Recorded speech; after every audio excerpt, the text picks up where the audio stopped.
Manipulation, communication, attraction. Où est la limite et comment faire pour communiquer sans manipuler? Et peut-on le faire? Bonjour à tous, je suis Véronique Chaput, sophrologue, praticienne en hypnose et psychothérapie énergétique. Et dans ce post, je voulais vous partager ma réflexion du moment, être manipulé ou comment communiquer hors manipulation. Alors moi ce que je vais faire c'est juste vous partager mon point de vue. Un point de vue c'est une idée, c'est quelque chose qui nous est propre et qui est loin d'être la vérité. Donc vous pouvez avoir votre point de vue et j'espère que vous pourrez commenter cette vidéo pour le partager. Dans les pratiques énergétiques souvent on entend la loi de l'attraction.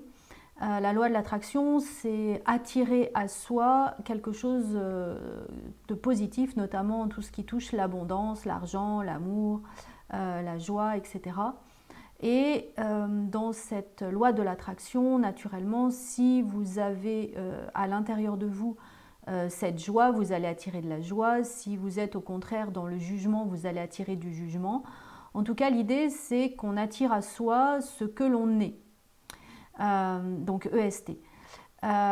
Et c'est tout à fait juste, me semble-t-il, en tout cas de mon expérience.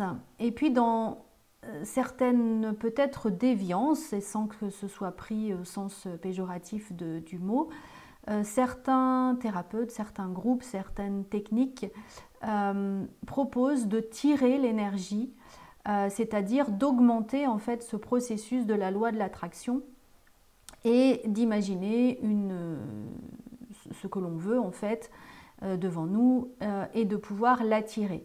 Alors de ma propre réflexion, je vous dirais attention à deux écueils.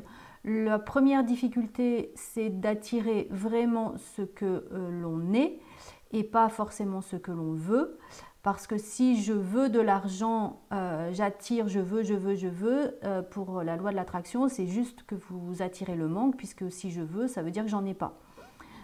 D'où l'importance de bien le ressentir, de bien l'incorporer à l'intérieur de vos cellules, dans cette gratitude que c'est déjà là, que c'est déjà incarné à l'intérieur de vous, pour vous faciliter cette attirance et être sûr de ne pas aller à l'encontre de ce que vous souhaitez.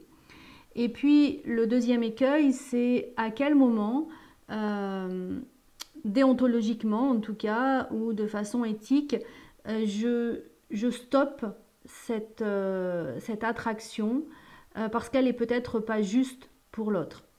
Je vais un peu plus loin dans mon propos. Plusieurs fois, je me suis sentie propulsée, attirée par une formation, par un thérapeute, par quelque chose, en tout cas, qui m'attirait. Et au moment où je me retrouvais, je me disais, mais qu'est-ce que je fais là en fait? C'est pas vraiment mon choix. Et ça, c'est tout simplement parce que certaines personnes tirent l'énergie, tirent votre énergie, vous aspirent en fait vers eux, de façon à ce que vous puissiez les enrichir ou en tout cas partager leur abondance. Et ma question de ce jour, c'est à quel moment ça peut être très positif d'utiliser la loi de l'attraction et à quel moment on s'arrête parce que effectivement on va au-delà de ce que la personne va choisir. Pour ma part, mon point de vue, je l'utilise pas cette technique-là. J'utilise la première, mais pas celle de tirer l'énergie des gens, tout simplement parce que j'ai pas apprécié, moi, étant aspirée, j'ai pas trouvé ça confortable, ça m'a pas convenu, donc j'ai pas envie de le faire vivre à d'autres personnes. Et puis ma croyance, et c'est là où nos croyances nous limitent sûrement, c'est que ma croyance est que j'aime que les gens deviennent autonomes, c'est-à-dire apprennent eux-mêmes à choisir et à aller vers, pour développer leur intuition, à aller vers ce qui est bon pour eux et pas forcément ce qui est bon pour moi. Et du coup, par exemple, je vais très rarement imposer un rendez-vous en clientèle et je vais plutôt proposer, dire aux personnes, ben voilà, moi il me semble que c'est bien pour vous. Voilà, vous pouvez prendre rendez-vous maintenant ou éventuellement me téléphoner par la suite. Et c'est vrai que cette technique a un frein, une limite, c'est que peut-être certaines personnes, en tout cas, ont vraiment besoin qu'on leur impose un trajet pour pouvoir commencer à devenir plus sûres d'elles et peut-être un jour pouvoir faire preuve de plus d'intuition, en tout cas, ou de confiance, je ne sais pas. En tout cas, voilà comment moi je fonctionne. Et c'est vraiment quelque chose qui me questionne actuellement, de me dire, elle est où cette limite? Voilà, donc je lance une bouteille à la mer. J'aimerais bien vos commentaires là-dessus.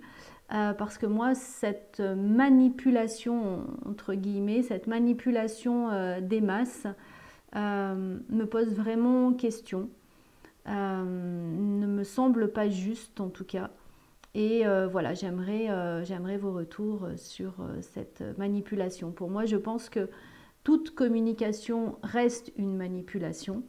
Maintenant, à quel moment on va sur le fil rouge de cette manipulation consciente et on le voit régulièrement, hein, une maman qui dit à son enfant mange la soupe pour faire plaisir à maman, c'est du chantage, c'est de la manipulation.